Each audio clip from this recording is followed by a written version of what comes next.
Good afternoon, everyone, and welcome to our New York Archives Magazine online speaker series. I'm Josie Madison, editor of New York Archives. Today, we're joined by Mary Liz and Paul Stewart, co-founders of the Underground Railroad Education Center, for our program Risk Takers and Changemakers.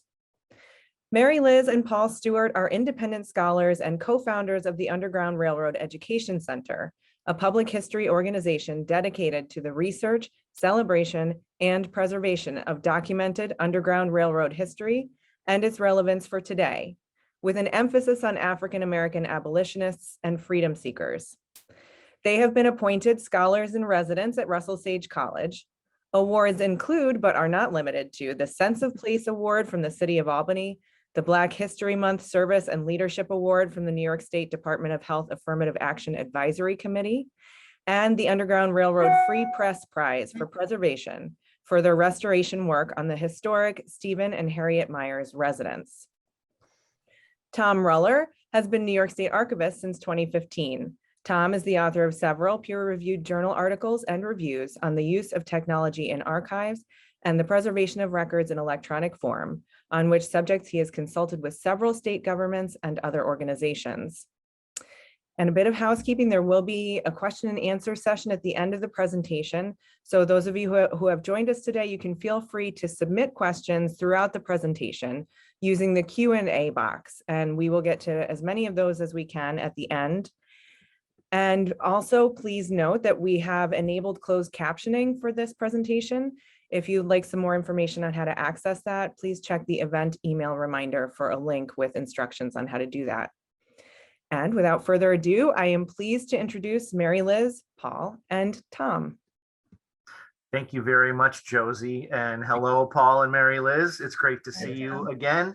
I have to say that since our sort of conversation a month or so ago, I've been very excited and had great anticipation of this program, because as we talked, history and the story of the Underground Railroad in particular, but it isn't something that's just static and just happens. It's part of a broader continuum with things that lead up to an event or a thing or whatever, and then things that flow from it. It's a continuum. And I'm really excited to hear you talk about that today. But maybe before we start, and we've got a great PowerPoint, which I know you're going to go through, you can tell us a little bit about the Underground Railroad Education Center and the Meyers residence, and just about the story and the interpretation you're making. Okay. Well, actually, I'm hoping, Tom, if we could jump into the PowerPoint, we actually do address those very questions as we go forward. That's perfect. I'll turn it over to you. Okay. Yeah, and we thought a few PowerPoint slides might be helpful in stimulating the conversation here. Oh, come on, be honest. We always say the PowerPoint slides are more interesting to look at than us. So, so here we go. I think Mary Liz is so based upon the first slide here, we do offer a new interpretation of an old story. Ours is based in research that Paul and I we started conducting back in the late 1990s and have continued through today, and to which I would like to say others around the state and nation have also contributed as the story has continued to be the center focus of research of a lot of people, both again around the state and the nation. And so what we share with you today may sound a bit different than what we call the standard canon or the standard retelling, but we hope that you will be enriched and enjoy and generate lots of questions that we can respond to. Yeah, and I think one of the things that's been important to us, and I think you'll see that throughout our presentation, is this idea of bringing forward documentation. In the past, if you've heard of Underground Railroad presentations in the past from people in past years, one of the things that people always talked about was the secrecy of the Underground Railroad and the importance of oral tradition. And oral tradition is important, and yes, there are secret aspects to the Underground Railroad movement.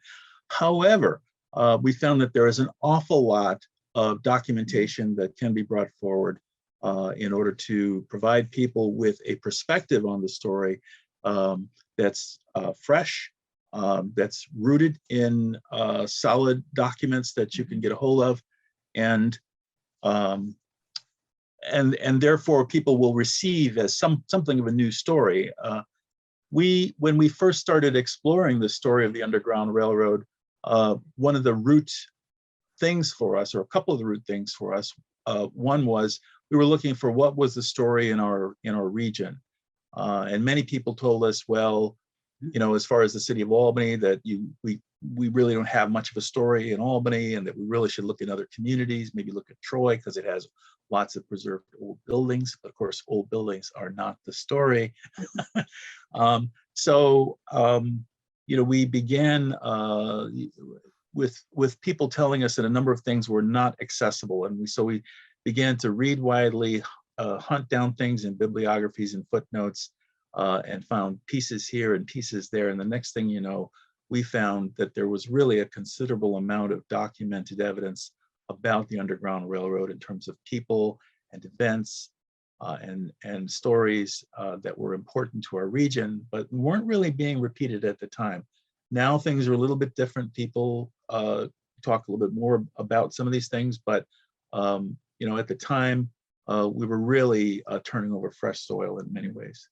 I'd also like to give a shout out at this point to our local Albany public librarians, because they were instrumental in helping us to connect with this treasure trove of documents that really provided a springboard into a much deeper and more realistic understanding of this history. And in turn, the folks at the Albany County Hall of Records as well, and of course the New York State Library, all contributed to the development of what we share with you today. So again, our rich resources in our community, are at our fingertips and in our backyard.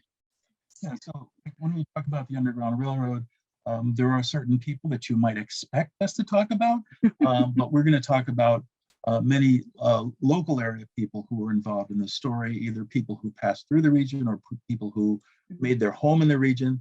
On the screen right now, we've got some pictures of some individuals, and this is something that is of great fun to us. There are many people from that time period of whom we do have pictures. Unfortunately, there are many that we don't have pictures of, but we work with what we have, right? And so Harriet Jacobs is a great story. If you have not explored her story, Incidents in the Life of a Slave Girl is a book that she wrote, and many people for a long time didn't think it was actually by her, but she has been, in fact, they have researched it and determined that she was the author of it. And so it's being pretty widely distributed right now, presented that way as a book by Harriet Jacobs, a woman who was enslaved in North Carolina, who came through the Capital Region, in her time of escape. Moses Viney, an individual who settled in the city of Schenectady. He and a friend escaped from Maryland on an Easter morning in the early 1840s, made their way into the Capital Region. Moses has a long history here. He's someone that you certainly should explore. Henry Highland Garnett is another individual who was a pastor at the Liberty Street Presbyterian Church in Troy for many years. And he also is someone who his father brought him out of slavery in Maryland. So he came out as a young person, a young child. Moses Roper, another one who passed through the region. His story, he actually wrote a memoir about his experiences, and he actually worked in Albany and worked on the Erie Canal.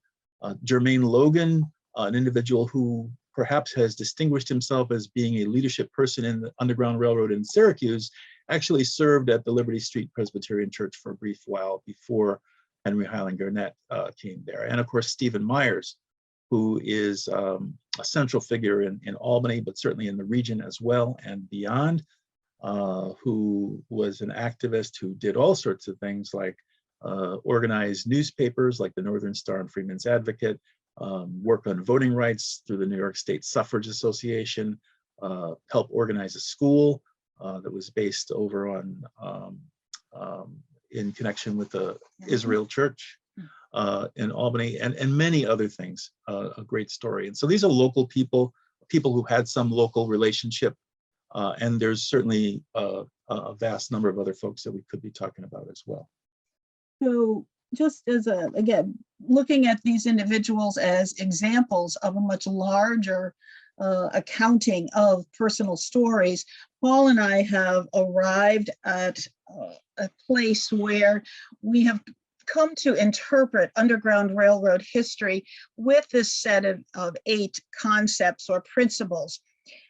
These principles have been developed over the years as we've continued to grapple with first-person accounts of Underground Railroad activism through letters, through newspaper articles, through narratives, other documents, advertising events, and so on. So the story for us has moved beyond one that focuses on so the inability to find records. For instance, as Paul mentioned, when we started, we were frequently told that there really wasn't anything more we could find. And in fact, documents have proven to be a very rich treasure trove. And we know that there's more documents out there, just as we learned this morning in the Times-Union with the article about Sojourner Truth research. So the documents are there, sometimes quite challenging to locate, but yet they are there and provide us with rich understanding of this past time period. Reality versus myth. The standard accounting of Underground Railroad history is, it's based in nuggets of truth, nuggets of experiences, but over time, some of those experiences have been selected out of the larger story. They've been romanticized, and they've been applied to a general understanding of what the Underground Railroad was about. And our claim is the reality is far richer, far more comprehensive than the mythologizing has led us to believe. There also is a very public side to this history. Again, the standard accounting leads us to believe that everything was secret and there's no more to know and records were destroyed and such things as this, when in fact there was a very public side. Paul made reference to the Northern Star and Freeman's Advocate as one of the newspapers with which Stephen Meyers was involved. And that in itself is a piece of evidence, although there's far more than that, but that becomes a piece of evidence to support the fact that there was a public side to this activism. We also make the claim that the Underground Railroad really is best understood as a movement. Many times it's portrayed as a string of safe houses and routes that escaped slaves or runaways used to find freedom. And again, as we have delved into this history, there are aspects to Underground Railroad activism that have not been considered part of the standard retelling, which really point to understanding Underground Railroad as a movement. And we'll address that a little bit more deeply in a succeeding slide. Do you want to talk about the others?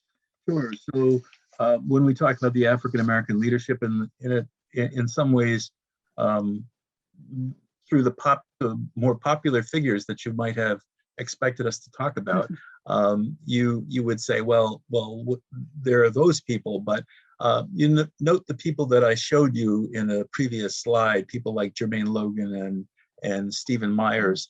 These are among the folks who really were the ground, the people with the boots on the ground in terms of making the Underground Railroad work as a network. And that's why we talk about it as a movement rather than simply as a string of safe houses. The civil disobedience, the resistance, obviously people were resisting laws that said that somehow it was illegal to provide food, clothing, and shelter to people who were fleeing from enslavement. The language that we use is a key element. We continue to talk about freedom seekers rather than slaves or runaways, that sort of thing. We believe it's better to focus on the motivation of the people rather than the condition that they were subjected to. There are other aspects of that as well. And the relevance for today, we're going to talk about that a little bit in a minute or two. The connection of these events and even the laws that were passed in those time periods and the legacy of that going forward, I think is important. So we'll come back to all that. What we'd like to do is pick up for a few minutes on this notion of the Underground Railroad as a movement. What I would ask those of you who have joined us today, if you would take a moment to think about the features that make up a movement, when you think of a movement, women's rights movement, labor movement, civil rights movement, any, Occupy Albany movement, anything of that sort, Black Lives Matter movement, I would ask you to think about the various kinds of things in which people engage when they are part of a movement. And you will see that there are similar elements with the Underground Railroad. Again, many times the standard retelling of this history actually reflects most often the decade of the 1850s. And it also is suggested through the way this history is talked about, that everybody was on the same page and everybody was moving in the same direction and they all agreed. And, yes, there was pushback from the anti-slave or the pro-slavery forces, but otherwise everybody was sort of moving together in concert. And the reality is really quite different.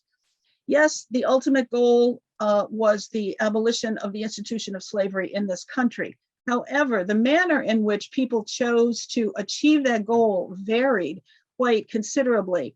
And examples are offered to you from the slide that we're looking at.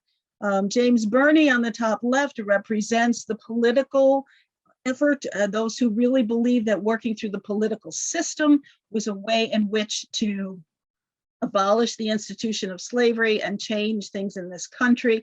Bottom left, we have an image again of Harriet Jacobs, representative of those individuals who put pen to paper, some through narratives, some through newspapers, of which there were a number of abolition newspapers published in the country. And they utilized that pen to paper vehicle as a way to educate the general public and help them understand what really was going on behind the scenes, if you will, with this institution of slavery in our country. The top right and the bottom right, I don't know if anyone would recognize John Brown on the bottom right, but he is often referred to in this history. And of course, many times people equate him with the raid on Harper's Ferry. He was a man who was committed to taking up arms to abolish the institution of slavery. However, if we really look at this history, we come to learn and remember that people like Nat Turner, Denmark Vesey, Gabriel Prosser, Black men who preceded John Brown in time were men who, as men of color, were equally committed to the same cause as John Brown was, which was the immediate abolition of the institution of slavery, and hence the desire to take up arms to achieve that immediate dissolution of this institution. There's a picture of a music sheet on the screen, and that is there because there was, as with many movements, there was a body of music that was generated by our abolitionists. Some of the music that they sang at church gatherings, at rallies, was published in newspapers, is music that was borrowed from songs being sung by people enslaved. And some of the music is of a, for their time period, contemporary melodies that were retained, but lyrics were changed. So a song, a patriotic song, like "My country, 'tis of thee, sweet land of liberty, for thee I sing," and that song goes on. The abolitionists retained that melody, which for them was what? God save the tune is God Save the King. They would retain the melody because people knew that melody, but the words, the lyrics were changed so that we have "My country, 'tis of thee, dark land of slavery, for thee I weep. Land where the slave has sighed, where he's toiled and died to serve a tyrant's pride, for thee I weep." And this goes on. And what we take great delight in as well is that George Washington Clark, who was a local Albany resident and musician in his own right, very nicely collected approximately 300 of these songs. And they have been published in a book titled Liberty Minstrel, which is held at the New York State Library Manuscripts and Records Division, Rare Books Division. So again, another rich treasure trove right there in our backyard. But additionally, another aspect to movements many times is people gathering together in large numbers to address issues, to decide on strategies, to establish policies. And that's represented in that central image. It says Great Liberty Convention. Black men of color gathered in various cities in northern states, and Albany and Troy were two of those cities that were utilized frequently, and they would hold what was called colored men's conventions. And it's at these conventions that the networking was of people across geographic boundaries was certainly able to be strengthened, established, renewed, strengthened, so that the efforts of people across various geographic areas could be affected. So these elements of movement are very present within this Underground Railroad. Yeah, I was just thinking here as we're sitting here that this was meant to be a conversation. So we could run So we'll be a little bit more abbreviated. So when we talk about the contemporary and the connection past to present, I like to present these images. The New Jim Crow is a book that has achieved quite wide popularity. Slavery by Another Name by Doug Blackman is another key book. The Slavery by Another Name, I think, is one of the books that for those certainly, I want to say in our generation, because right up into the 1940s, the things that Doug Blackman talks about in his book took place. So slavery not being abolished by the Civil War, but being transformed from pretty much an agricultural experience to an industrial experience. And then, of course, slavery directly being non-existent after the Civil War because it was quote unquote abolished.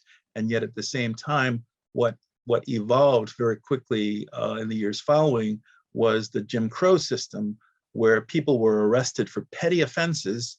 Black people were arrested for petty offenses, being charged for their time in custody, and when not being able to pay, then being sent to a prison where they were then rented out to private employers and treated pretty much the same way people had been treated under slavery. So life was cheap and expendable, and that people were being forced to live under horrendous conditions.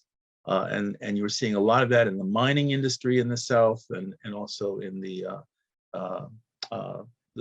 industries that were connected with, and you see the chain gangs. So these were some of the things that slavery got transformed into. And when we think about our prison system, when you really get into some of the documents, some of the books that have been produced in recent time, Stevenson's what's the title? Just Mercy, as well as the New Jim Crow and others, when you realize that there are a lot of injustices happening within the context of our criminal justice system, and a lot of the pain and suffering that people experience in that is not too dissimilar from what people experienced under enslavement. The Color of Law is another book that we like to bring forward. It's a relatively recently published book, but it does tell us something about the fact that the segregation that we see in our cities has its roots not in any natural event, but in the manipulation of our laws by segregationists who got into the government during the 1920s and the 1930s. Redlining stretches back into those days, and I like the story about as a reminder of the connection of past to present. When Elizabeth Warren was speaking against the nomination of Jeff Sessions to be the Attorney General, she began to read a letter from Coretta Scott King, which had been very effective in countering Jeff Sessions during the Alabama Senate campaign. And the letter, as she began to read it, one of the senators jumped up and said, Senate Rule 19, she can't read the letter, she can't read the letter. And what was that Senate Rule 19? It was a rule that they had about senators attacking each other personally. The senator was construing that letter as being a personal attack against Jeff Sessions. And where did this rule come from? It came out of the 1830s when the debates about slavery were taking place, and the gag rule came into play, and many of the debates and petitions were set aside rather than considering them on the floor of the Senate. So this past to present connection is very real, and we still struggle with a lot of those things from the 20, 30 years prior to the Civil War in our own day. What we'd like to do is take just a few minutes, Tom, if you don't mind, to share a couple of slides that provides some illustrations of the kinds of initiatives in which Underground Railroad Education Center is engaged. At the heartbeat of the organization is what you see in the center of the slide, which is an image of the Stephen and Harriet Meyers residence. So we certainly would invite all of you to pay us a visit. There is information on the organization's website about how to go about doing that. This really is, it's a very tangible artifact. It's a place where history happened, where history was changed, and a significant contributor to the story of the Underground Railroad. The top left image reflects a Young Abolitionist Leadership Institute teen program that we have been conducting 12 years now. I think we're on year 12, year 13. A very transformative experience for our teens. Top right is an example of community engagement through tabling. And if anybody's in the concourse tomorrow, between 10 a.m. and 2 p.m., stop and pay us a visit because we will be tabling there. Bottom left is a representative of an annual program we hold called July 4th Oration, and we will be holding it again this year, both in person and virtually, so it'll be a hybrid event. And again, please check out our website for more information about these experiences. The bottom right represents the annual Public History Conference that we've been organizing. We're on conference number 20, Freedom Con 2022. And again, it will be a hybrid event, and we are working with Hudson Valley Community College this year to make this a reality. Top left is an example of the beginnings of the Abram Johnson Garden. And before we all joined together, we were talking with Tom a little bit about the various gardens that are now present on the Stephen and Harriet Meyers residence campus. And one of the things I always like to mention is that all except for two, all of the gardens that are on the properties are the result of teenagers working with us and wanting to pay tribute to our abolitionists through the garden format. And we do have volunteers who continue to keep the gardens thriving, and we certainly extend the invitation for all of you to participate in any of the things that we're referencing here today.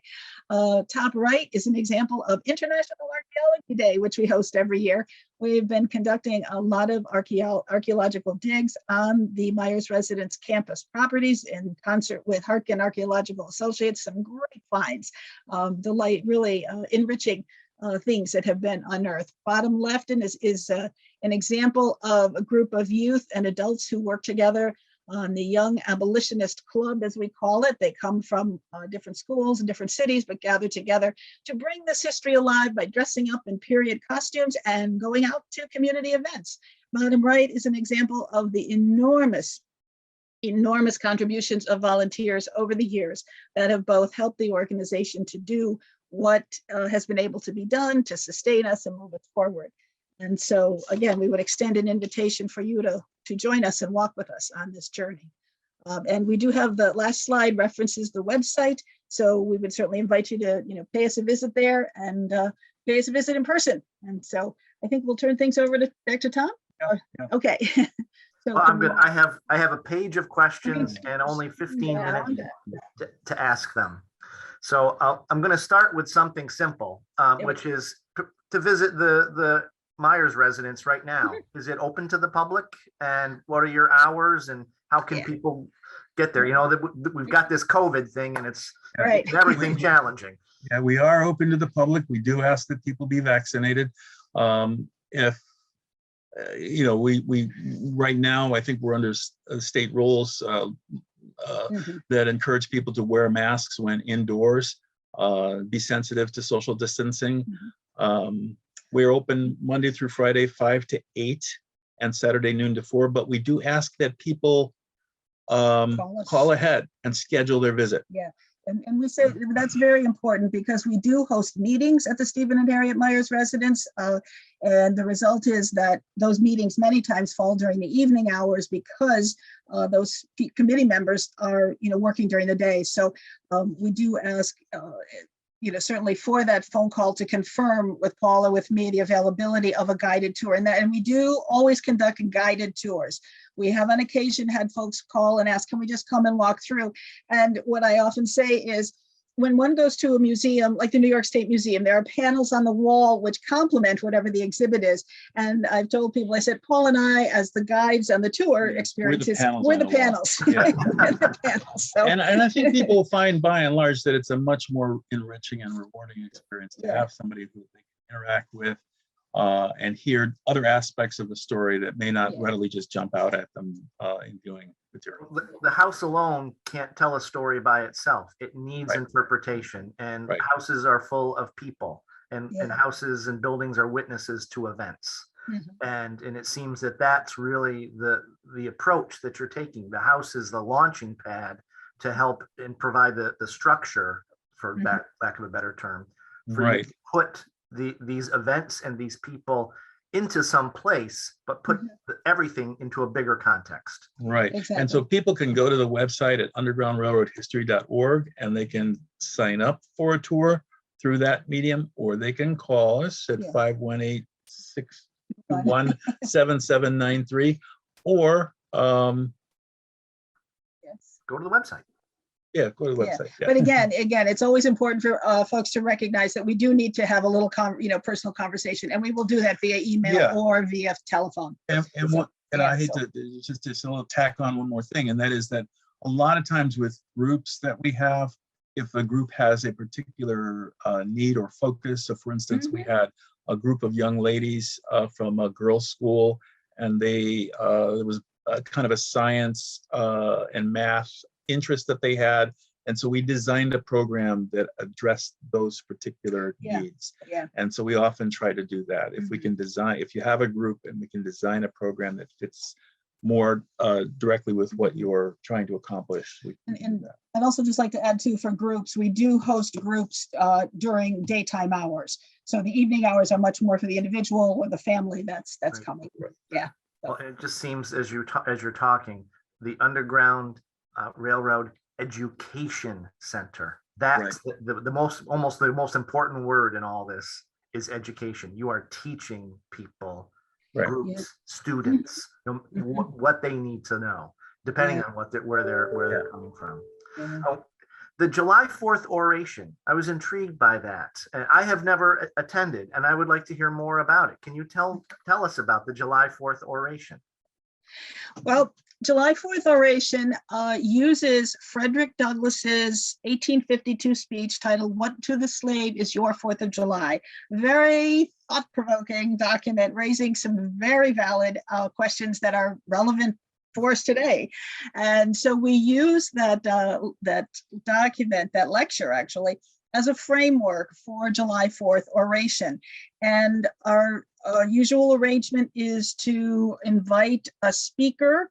Sometimes that speaker takes the form of dramatic interpretation, otherwise a more academic lecture type format that involves conversation with those in attendance, always taking a look at a contemporary justice issue, but drawing lines of connection, again, past to present. And then we usually, at the end, we break for refreshment, sometimes lunch, if we can, pull the pieces together. We have found that those who do attend have frequently told us how much they appreciate what they feel is a more honest commemoration of July 4th, recognizing that July 4th for certain segments of our population can be very celebratory, but for other portions of our population, far less so. So so we like to think about July 4th. We've had lots of different speakers over the years. The Alethea Jones some years ago talked with us about immigration issues. A.J. Williams Meyers kicked off many years ago our program, the late A.J. Williams Meyers. Paul Tonko was a speaker one year. So we have a wide variety of folks. But again, education, you're using this, I'll say, well, it is a national commemoration as an opportunity to open our minds to think about our nation and our nation's values and the people in our nation in a different way. Yes. Absolutely. then we might typically, those of us who look for the copy of the Declaration of Independence on the last page of the first section of the New York Times every July 4th. Yeah. You're really taking this up several notches. Yeah, we try, and even just the promises in that founding document of life, liberty, pursuit of happiness. We are, we pose the question: well, life, liberty, pursuit of happiness for whom, under what conditions, and how Right. are we, as a democratic nation, providing for every person in this country to participate in those, in those founding promises. So. And it seems like, to some extent, the Meyers residence is a vehicle, and I love, it's activism.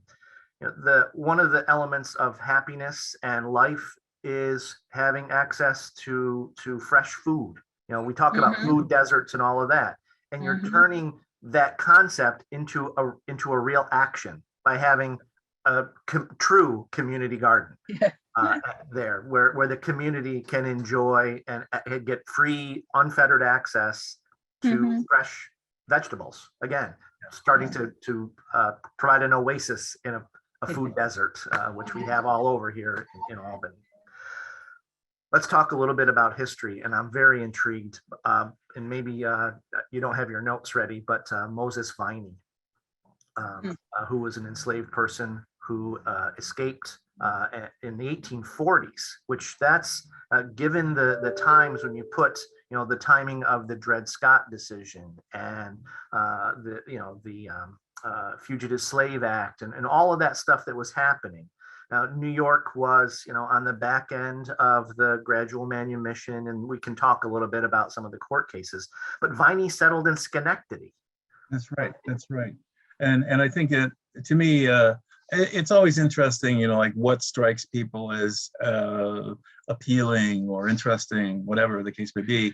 And it's sort of fun to, Moses Viney's story is a good entry into what was the story in Schenectady? Who were the players? Who were the people that were active? What role did the folks, the students at Union College play? Some of the other people that were important in that time period. So again, the Moses Viney story, I think, is an important story for our region. And the other stories that I mentioned as well. Abel Brown.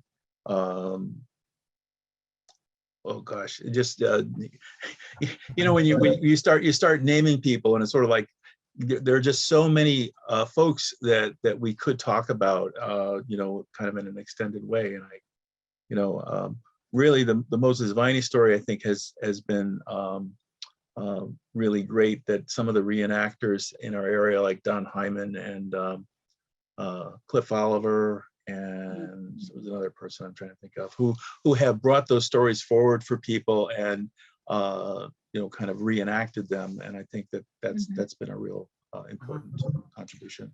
If I might add too, one of the other types of stories that we have tried to reclaim over time are the stories of freedom seekers. So by name, by account, where they came from, when they, what the relationship was to Albany or to the capital region as a whole, where they went, so that we have both a better understanding of, again, the elements of the real story that oftentimes get glossed over, but also as a way to acknowledge the dignity and self-agency of those who chose to escape enslavement, which was clearly a very dangerous decision, both for themselves and others with whom they were related.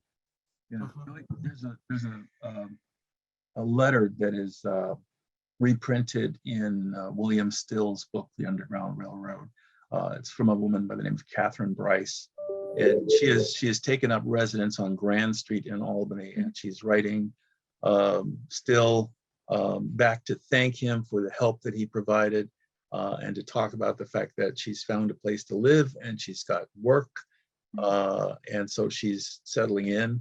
Maybe we don't know the long story of Catherine Bryce's experience, but we do know that she's a person who was a freedom seeker and that she settled in Albany for at least a period of time. And so these are some of the stories that I think that we need to recapture and develop. And I'm listening to you. do you see parallels between just something that's in the news now, the refugees from Afghanistan who are coming and are finding a place to live, having a support network, being welcomed by the community. Now, they don't face risk of deportation. They don't face risk of re-enslavement. They are freedom seekers to some extent in the modern. They are, yeah, and the whole concept of seeking sanctuary. We have actually a mural on the wall that the kids from 2018, I think it was, from the summer program, we were initiating this program of finding sanctuary, and that was during the years there was all the controversy about sanctuary cities, and Albany declared itself a sanctuary city and whatnot. And so recognizing that the Underground Railroad and this idea of sanctuary, we're talking about the same thing there. And so whether it's the folks from Afghanistan, or the folks from Iraq, or the folks from who were from Central America, who were fleeing in reference to the sanctuary cities experience, all of that is wrapped up in basically something that is very, very similar to the Underground Railroad, and something that presents a lot of the same challenges to us on a day-to-day basis. Food, clothing, and shelter, and what do you do for your neighbor? Right. Well, because it seems that, and maybe this is the other part of the story, and then I have an archives question, and I want to make sure I have time for that. But that the Underground Railroad story, to some extent, is the beginning, but it's not really the end, because these folks had to land somewhere, and they had to establish their freedom, and then they had to try to exist within a society that still was not as welcoming as we would expect it to be.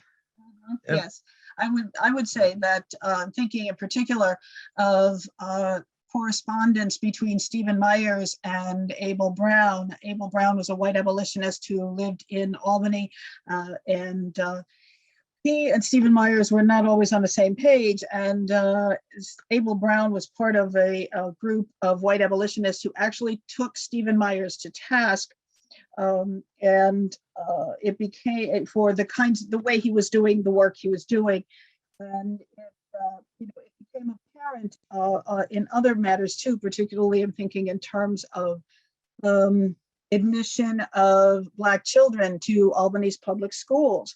That was not allowed until 1870, and Stephen Meyers was involved in legal efforts to change that situation. So going back to the Stephen Meyers and Abel Brown and Charles Torrey conflict, Charles Torrey was a colleague of Abel Brown's. There was what we found is that white and Black abolitionists tended to agree about working to abolish strategizing to abolish the institution of slavery, and arranging for a collection of resources to provide for the needs of freedom seekers when they came into town.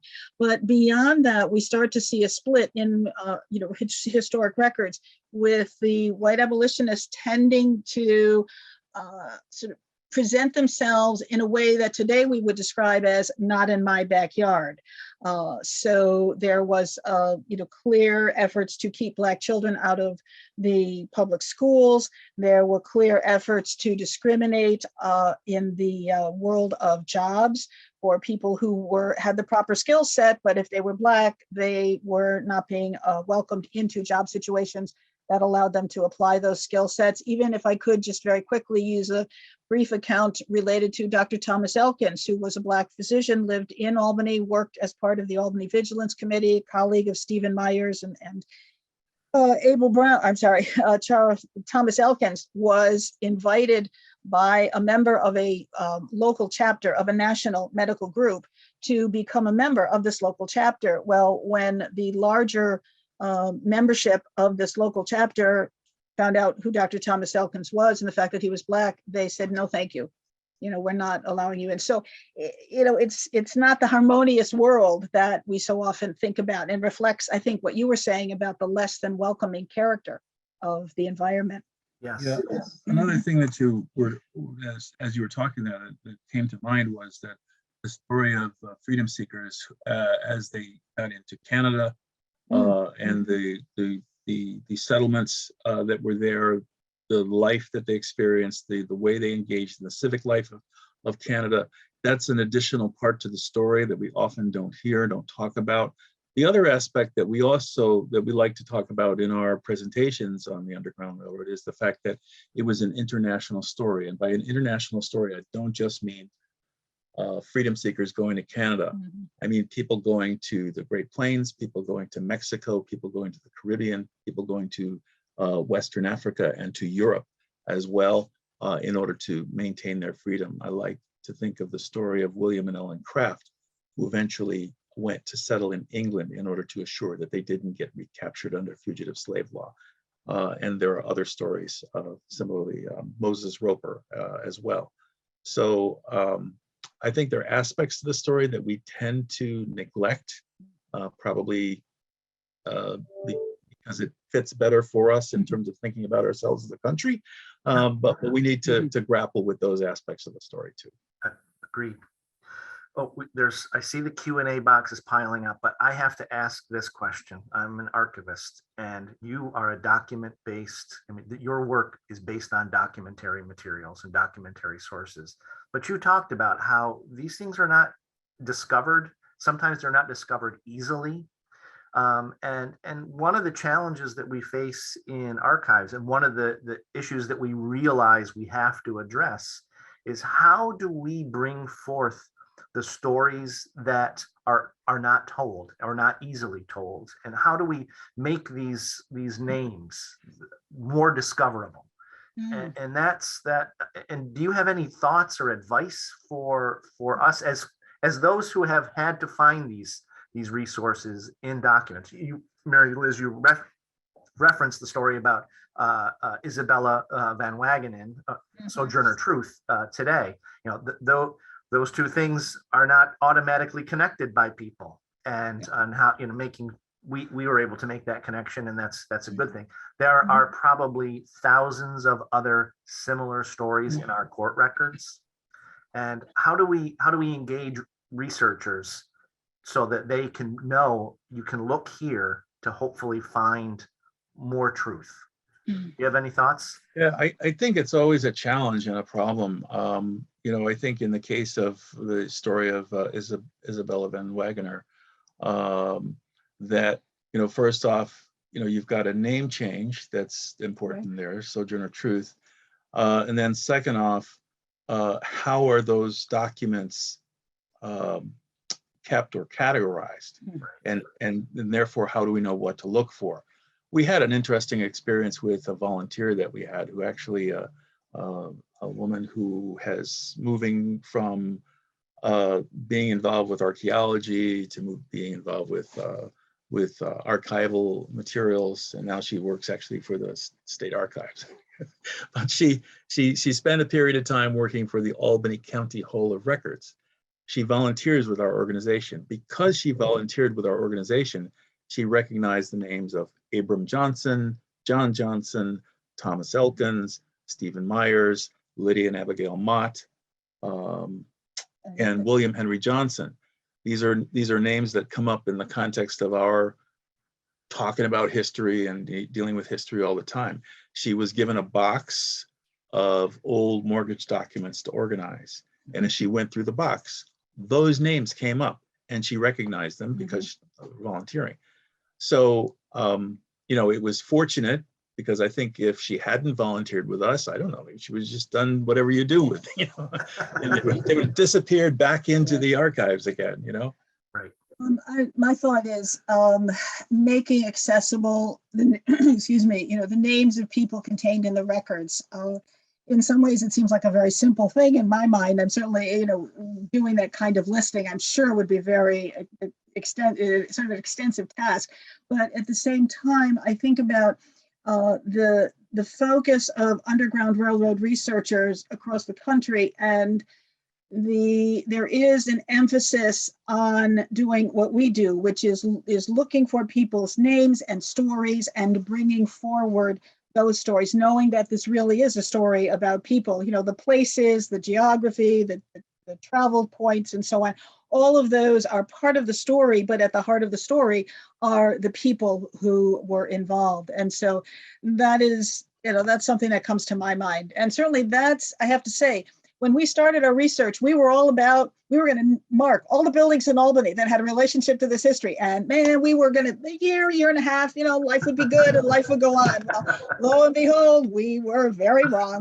So, when we found that wasn't going to work, that's when we turned our attention to people. And that's where we found, very fortuitously, really, we found that's where the richness lies, is in the stories of those people and who they were, what they did, and how they interacted together. Again, working for justice for people in this country. And again, I take away the most important lesson. They worked for justice, and the way they worked informs the way we need to work. Yes, Right. yes. We have worked since then.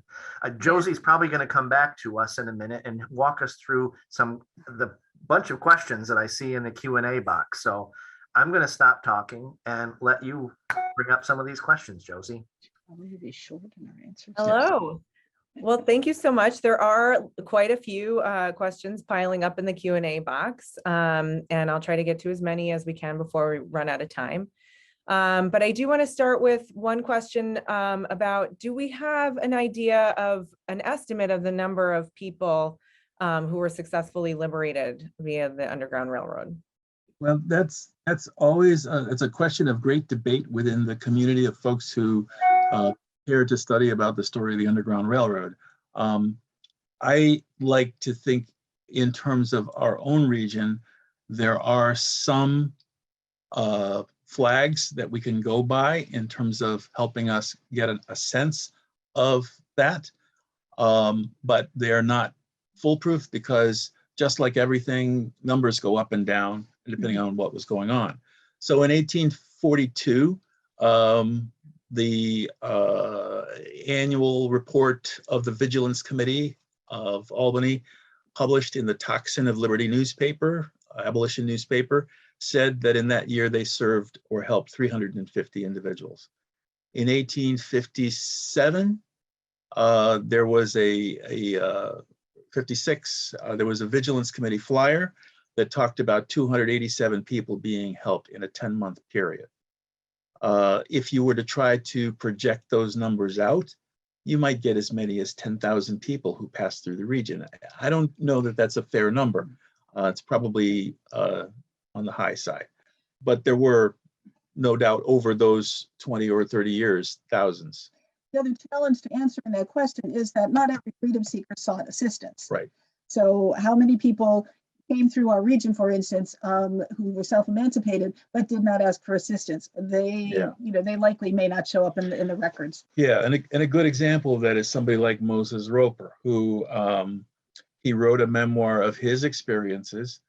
He escaped from slavery. He spent some time as a steward on a boat, probably the intercoastal trade, and then eventually he came up to our region. He got work on the Erie Canal, so he was here for only a little while. He probably never saw a Vigilance Committee because he kind of felt he was independent. The other piece of data to add to this question, though, also has to do with when the institution of slavery was legally abolished in New York State. Records indicate as many as 10,000 people were set free. And of course, that does not account for those individuals who were illegally sold out of state in order to preserve the investment that was made by enslavers in this state. Yeah, that's a great point. And it brings to mind another question that we had about so you are doing a ton of research about how the Underground Railroad functioned as a movement in our area. Are there other communities or organizations around the state that are doing similar work and that you're communicating with? Yeah, I think the first group I would refer to would be the Underground Railroad Consortium of New York State, which is a locally organized nonprofit that was organized or incorporated in 2015. among those of us since on the ground doing this research in various communities around New York State. So the Underground Railroad Consortium of New York State is one of those groups. Certainly National Park Service Network to Freedom has also been a very significant source of continuing conversation and edification around this issue. So those would be the two that I would think of. Great. And we also had a question, and I was curious about this myself, because you've posited this concept of the Underground Railroad being a movement rather than anything else. And is that something that other organizations that are studying this topic are also embracing, or is this, how's that working? Well, I think that's it might be a unique thing for us, but I think a lot of other groups would readily acknowledge the movement quality of the Underground Railroad. What I think is interesting is that different groups are kind of in different places. There's a group out in Mexico, New York. You know, they're primarily concerned about the historic site that they have preserved there. There are other people like out in Peterborough, New York, where Garrett Smith had once lived, and the folks there are kind of rekindling his memory and the kind of things that he worked on, and they've kind of they've gotten the place where his house had stood to be a national landmark. You know, I think they're more sensitive to it as a movement. You know, so different people are kind of reacting in different ways. Yeah. And I also just like to add, you know, different organizations, different sites around the state have somewhat of not a different emphasis, but sort of a different highlight, you know, so that the integration of this movement idea very well might be part and parcel of what they do and who they are, but they don't emphasize it in a way similar, you know, how we do. Well, great. I think we're going to have to wrap it up there. I think we answered the majority of the questions. I tried to combine a few. But I do want to just reiterate that for those of you who were wondering how to find out more information about the programs that Mary Liz and Paul are doing, please visit their website at undergroundrailroadhistory.org. And the Stephen and Harriet Meyers residence is located at 194 Livingston Avenue in Albany. So that if you want to visit, that's where you would go. But please do call first and make sure that you let someone know. And I want to thank you so much for helping us kick off Black History Month in this great presentation. Thank you for your time. And thank you to everyone who attended the program today. And I would like to let you know that we are privileged to make these events available to you and to keep New York State's history alive. And if you're interested in the content we create and want more, please contact us at aptrust@nysed.gov, and you can receive a free past issue of New York Archives magazine. And please join us on March 15th at 12:30 for our next New York Archives magazine online speaker series entitled Hidden in the Archives, Stories of New York's Forgotten Female Figures.